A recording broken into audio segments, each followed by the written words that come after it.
Have you ever wondered why some people seem to clash with INFJs right from the start? Why certain personality types just can't seem to get along with these mysterious, deep-thinking individuals? Well, you're not alone in wondering about this. Today, we're diving deep into the 5 specific types of people who often find themselves butting heads with INFJs. And trust me, once you understand these dynamics, so many of your past interactions will suddenly make perfect sense. But here's the thing, this isn't about pointing fingers or creating division. It's about understanding why these clashes happen and how we can all get along better. So stick around because we're about to uncover some eye-opening truths about personality conflicts that you've probably experienced but never fully understood. Understanding the INFJ Foundation. Before we jump into our list, let's quickly remind ourselves what makes INFJs tick. These folks are the dreamers, the idealists, the ones who see the world not just as it is, but as it could be. They're deeply intuitive, highly sensitive, and they've got this uncanny ability to read between the lines of what people are really saying. INFJs make up only about 1 to 3% of the population, which makes them pretty rare. They're often called the advocates because they're passionate about causes they believe in. They tend to be private, thoughtful, and they need lots of alone time to recharge their batteries. Now, with that foundation in place, let's explore why certain personality types find INFJs absolutely exhausting to be around. 1. The shallow small-talk enthusiasts. The surface-level socializers. You know these people. They're the ones who can talk for hours about the weather, celebrity gossip, or what they had for lunch. They thrive on light, breezy conversations that don't require much emotional investment or deep thinking. These surface-level socializers often find INFJs incredibly frustrating because INFJs simply can't do shallow. It's not that INFJs are trying to be difficult or pretentious. They're just wired differently. When someone asks an INFJ, "How was your weekend?" they might actually want to tell you about the book they read that changed their perspective on life, or the documentary that made them question everything they thought they knew about society. The conversation mismatch. The shallow small-talk enthusiast wants quick, easy exchanges. They want to chat about surface-level stuff and move on. But INFJs? They're looking for connection, meaning, and depth in every interaction. This creates a massive disconnect that leaves both parties feeling unsatisfied. Think about it this way. It's like one person wants to splash around in the kiddie pool while the other person is ready to dive into the deep end of the ocean. Neither approach is wrong, but they're completely incompatible. These types of people often see INFJs as too intense or overthinking everything. They might roll their eyes when an INFJ tries to turn a casual conversation about movies into a discussion about human psychology or social commentary.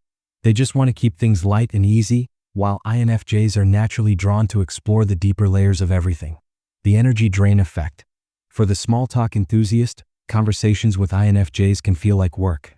They're not used to having to think deeply about their responses or consider the underlying meanings of things. They prefer social interactions that feel effortless and fun, not ones that challenge them to examine their beliefs or feelings. On the flip side, INFJs often walk away from these surface-level interactions feeling empty and disconnected. They've spent energy on a conversation that didn't feed their soul or help them understand anything new about the world or the person they were talking to. 2. The aggressive go-getters. The bulldozer personality. These are the people who charge through life like they're breaking down walls. They're loud, they're proud, and they want everyone to know exactly what they think about everything. They make decisions quickly, they act fast, and they don't spend much time worrying about hurt feelings along the way. Aggressive go-getters often clash with INFJs because their approaches to life are fundamentally different. While the go-getter is all about action and immediate results, INFJs prefer to think things through carefully before making moves. They want to consider all the angles, think about how their actions might affect others, and make sure they're doing the right thing. The pace problem. The aggressive personality type moves at lightning speed. They want answers now, decisions now, results now. But INFJs need time to process information.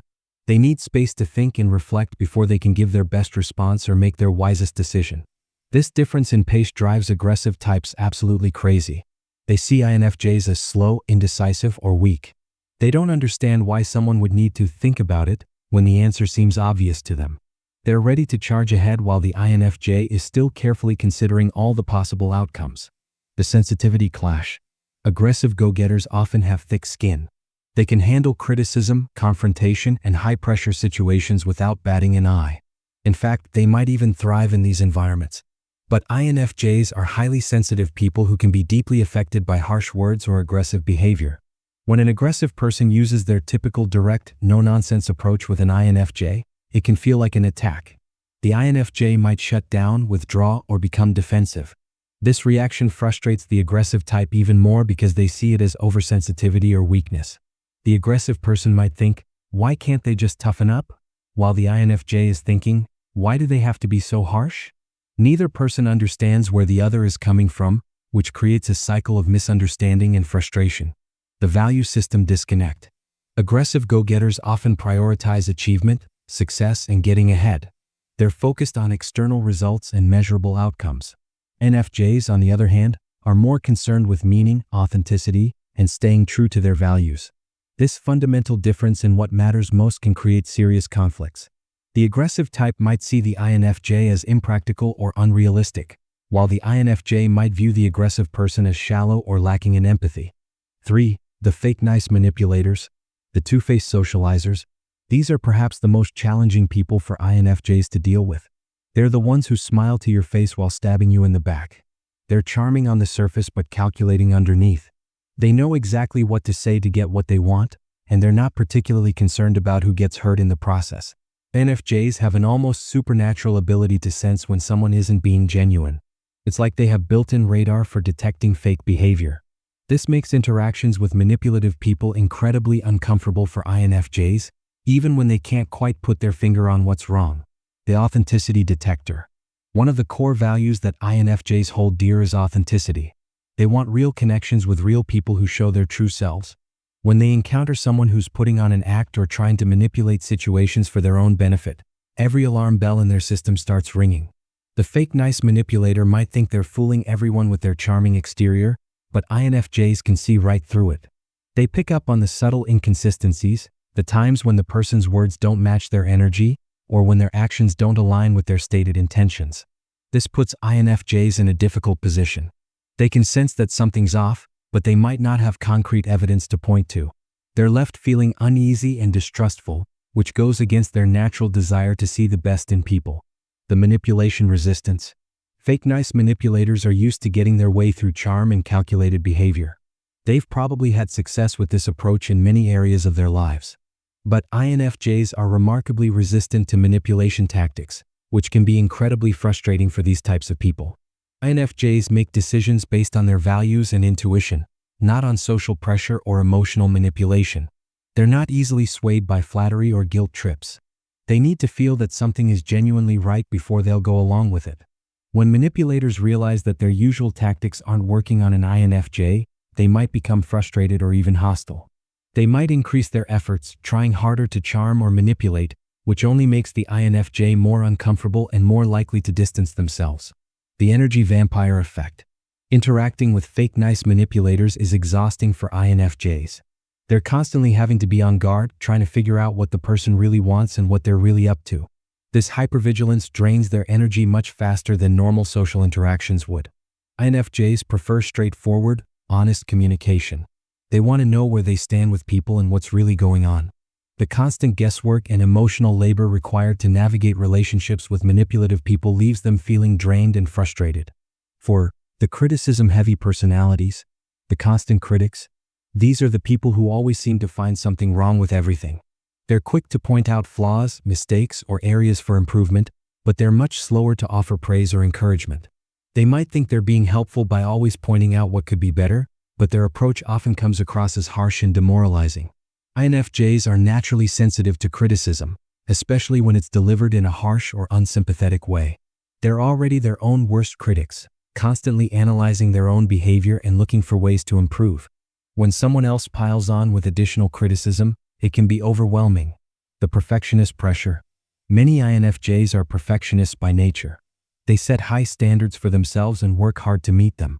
They're usually aware of their own shortcomings and are actively working to address them. When criticism-heavy personalities point out these same flaws, it can feel like salt in an open wound. The constant critic might think they're being helpful by pointing out areas for improvement, but INFJs often interpret this as confirmation that they're not good enough. They might start to doubt themselves more, become more self-critical, or withdraw from the relationship altogether to protect their emotional well-being. The delivery problem. It's not just what criticism-heavy personalities say, but how they say it that creates problems with INFJs. These types of people often deliver feedback in a blunt, matter-of-fact way without considering the emotional impact of their words. They might see emotions as irrelevant to the discussion and focus purely on the facts as they see them. INFJs, however, are deeply emotional beings who need feedback to be delivered with care and consideration. They respond much better to gentle, constructive criticism that acknowledges their efforts and offers specific suggestions for improvement. When criticism is delivered harshly, they're more likely to shut down than to learn from it. The appreciation gap. Criticism-heavy personalities often take good work for granted and only speak up when they see problems. They might assume that no news is good news and that people should understand they're doing well if they're not being corrected. But INFJs need positive reinforcement and appreciation to thrive. They put a lot of heart and soul into their work and relationships, and they need to know that their efforts are noticed and valued. When they only hear from someone when there's a problem, they start to feel unappreciated and may begin to question the relationship. 5. The emotionally unavailable types. The emotional shutdown. These are the people who've built walls around their hearts and emotions. They might be uncomfortable with feelings in general, whether their own or other people's. They prefer to keep things logical, rational, and unemotional. They might see emotional expression as weakness or unnecessary drama. For INFJs, who live and breathe emotions and deep connections, this type of person can be incredibly frustrating. INFJs want to connect on a soul level, to understand what makes people tick, and to share in the full spectrum of human experience. When they encounter someone who's emotionally shut down, it feels like trying to hug a brick wall. The connection barrier. INFJs form deep, meaningful relationships by sharing emotions, thoughts, and experiences on a profound level. They want to know what someone is really feeling, what keeps them up at night, what makes them come alive. They're willing to be vulnerable and share their own inner world in return. But emotionally unavailable people aren't comfortable with this level of intimacy. They might deflect serious conversations with humor, change the subject when things get too deep, or simply shut down when emotions come up. This leaves INFJs feeling frustrated and disconnected. The INFJ might keep trying to break through the emotional barriers, thinking that if they just show enough care and patience, the other person will eventually open up. But emotionally unavailable people often interpret these attempts as pressure or invasion of privacy, which can make them withdraw even further. The empathy imbalance. INFJs are naturally empathetic people who can sense and absorb the emotions of others. They're often the ones people turn to when they need someone to listen, understand, and provide emotional support. They give freely of their emotional energy because they genuinely care about others' well-being. But when INFJs need emotional support in return, emotionally unavailable people often can't or won't provide it. They might offer practical solutions when what the INFJ really needs is emotional understanding. They might get uncomfortable when the INFJ expresses strong feelings and either dismiss them or try to logic them away. This creates an imbalanced relationship where the INFJ is always giving emotional support but rarely receiving it. Over time, this can leave the INFJ feeling emotionally drained and unfulfilled in the relationship. The different languages. It's almost like INFJs and emotionally unavailable people speak different languages. The INFJ speaks the language of feelings, intuition, and emotional connection. The emotionally unavailable person speaks the language of facts, logic, and practical solutions. When an INFJ tries to share something emotionally significant, the emotionally unavailable person might respond with advice or solutions when what the INFJ really wanted was understanding and empathy. When the emotionally unavailable person shares information, they might be frustrated that the INFJ wants to explore the emotional implications rather than just accepting the facts. Neither approach is wrong, but they're fundamentally incompatible ways of relating to the world and to each other. The psychology behind these conflicts. Understanding the root causes. These personality conflicts don't happen in a vacuum. They're the result of fundamental differences in how people process information, make decisions, and relate to the world around them. Understanding these differences can help us be more compassionate toward both INFJs and the people who struggle to understand them. INFJs are intuitive feelers who make decisions based on their values and their sense of what's right for the people involved. They're naturally empathetic and sensitive to the emotional undercurrents in any situation. They prefer depth over breadth in their relationships and activities. The 5 types of people we've discussed tend to have different priorities and approaches. They might be more focused on external results than internal harmony, more comfortable with surface-level interactions than deep connections, or more oriented toward logic than emotion. The projection problem. Sometimes, the people who can't stand INFJs are actually struggling with aspects of themselves that INFJs represent. For example, someone who's emotionally shut down might feel threatened by INFJ's emotional openness because it reminds them of parts of themselves they've tried to suppress. Similarly, someone who's focused entirely on external success might feel uncomfortable around INFJs who prioritize meaning and authenticity because it challenges their own choices and values. The INFJ's presence might make them question whether they're living their life in alignment with their deeper values. The mirror effect. INFJs often serve as mirrors for other people, reflecting back things they might not want to see about themselves. Their authenticity can highlight other people's pretenses. Their depth can make others feel shallow. Their sensitivity can make others feel harsh or uncaring.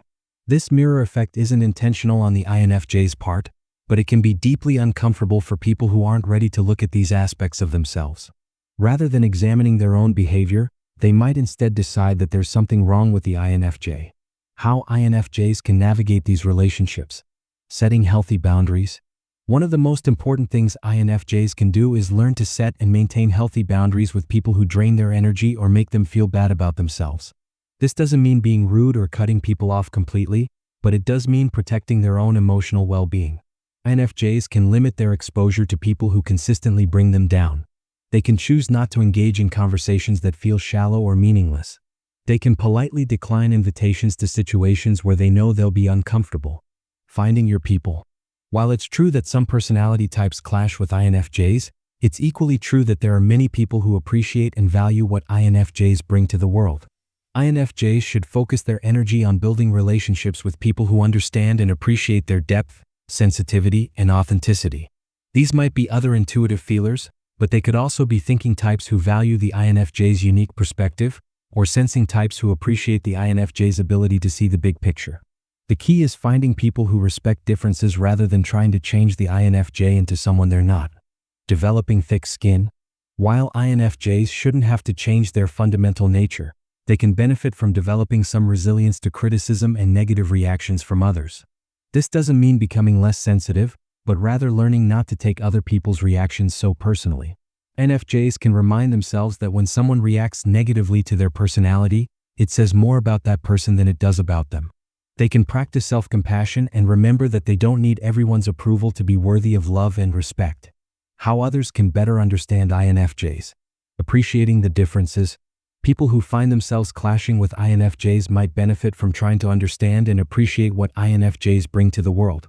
INFJs offer unique perspectives, deep insights, and genuine care for others' well-being. They're often the ones who see solutions that others miss and who stand up for people who can't advocate for themselves. Rather than seeing INFJ traits as weaknesses or annoyances, others can try to view them as strengths that complement their own abilities. A team or relationship that includes both deep thinkers and action-oriented people can be incredibly powerful when both perspectives are valued. Adjusting communication styles. People who want to build better relationships with INFJs can try adjusting their communication style to be more compatible. This might mean slowing down and giving the INFJ time to process information before expecting a response. It might mean being more gentle and considerate in how feedback is delivered. It could also mean being willing to engage in deeper conversations occasionally, even if that's not your natural preference. You don't have to become a different person, but showing that you're willing to meet the INFJ halfway can go a long way toward building mutual respect and understanding. The bigger picture. Personality diversity matters. The world needs all different types of personalities to function effectively. We need the quick-thinking action takers and the careful, thoughtful planners.